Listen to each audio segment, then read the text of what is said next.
For over 40 years, Land Rover has been producing the Range Rover and has really become the ultimate luxury SUV. This is the original one, which was actually started all the way back in 1970. The second generation is behind me. Today we have the third generation, but the all-new fourth generation is here, and we're going to drive it today, both on and off-road. This thing is beautiful. This thing is powerful.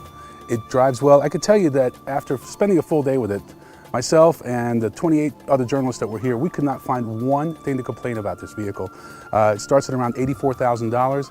Great power, great amenities. Let's go explore it. With a median household income of well over $500,000, the typical Range Rover owner is not going to stay at a Hampton Inn.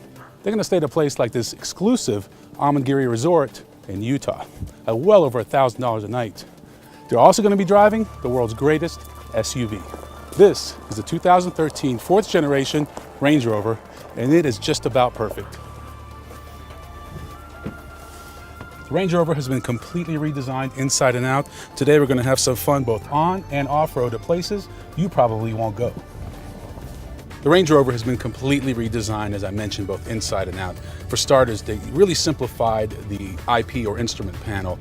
A lot fewer buttons, much more intuitive infotainment system, and it just works much better for the driver. The typical driver of this vehicle is not going to be going off-road, but it's nice to know that they can go off-road. It's all about having those capabilities at your fingertips. Under the hood, you have a 5-liter V8 engine, a normally aspirated option at 375. It's a standard engine. You also have the Supercharged, which is the upgraded engine at 510 horsepower, which I highly recommend if you're all about the power.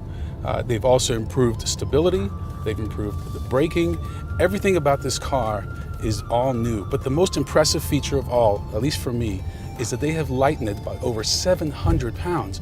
That's about 12% of the body weight of the outgoing model, and that's very impressive. Because of that, you're going to get better fuel economy, better performance, and just an overall better feel. For most of your daily driver, you'll have your Range Rover in auto mode, which is very capable. We had it off-road yesterday, no problem. But for those occasions you want a little bit more, you just push the auto button and you have several modes. This is called Terrain Response 2. It's an all-new system for Range Rover, and it's very impressive. Your first option is grass, gravel, and snow, which is just what it sounds like. Next, you have mud and ruts, sand, and the most aggressive option is rock crawl mode. And I can tell you, if you're taking your Range Rover off-road and you're in rock crawl mode, you better call your insurance agent and make sure that you're covered. There's no question the Range Rover is one of the most sophisticated and technologically advanced SUVs on the planet. However, believe it or not, the last model, it didn't have a power liftgate. Well, Range Rover has not only addressed that. You can open it with this key fob, you can open it from inside, or of course with the button. They also have a power liftgate for the bottom half. You can see you have this split tailgate, very easy entry. Now when you're ready to close it, just push the button, voila. You can get your Range Rover 4 different ways. There's a base starting at $84,000, then you have the HSC. Both of those are normally aspirated. Then when you step up to the Supercharged, you get the 510 horsepower V8, and the top of the line is the Autobiography. That one starts at $131,000. One of the unique things about the Autobiography is you don't have this seating for 5. You have captain's chairs. It's really designed for the executive, and it is the most premium SUV you can get. I think it's safe to say that Range Rover has really done their homework.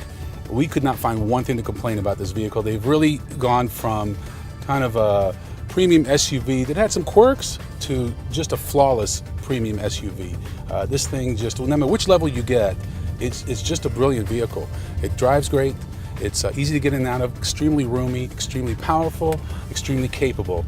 I don't know what else I could say other than if you can afford this Range Rover, go buy it. I wish I could.